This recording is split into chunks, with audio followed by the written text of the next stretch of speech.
ఇవాళ అభివృద్ధి ప్రణాళిక పేదల అవసరాలు తీర్వాలి.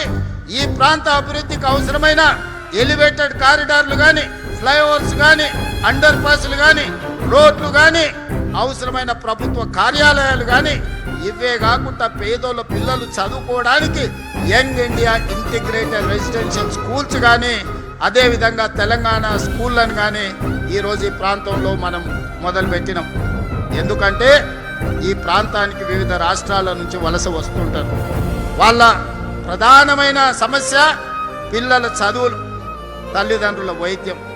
అందుకే పిల్లల చదువులకు ఉచితంగా అంతర్జాతీయ ప్రమాణాలతోని చదివించాలని, ప్రైవేట్ కార్పొరేట్ స్కూళ్ళతో పోటీ పడాలని, అదేవిధంగా అపోలో యశోద లాంటి ట్రీట్మెంట్స్ అందించాలి పేదవాళ్ళకు ఉచిత వైద్యాన్ని ఈనాడు ప్రత్యేకమైన ప్రణాళికలతోని మన ప్రభుత్వం ముందుకు వచ్చింది.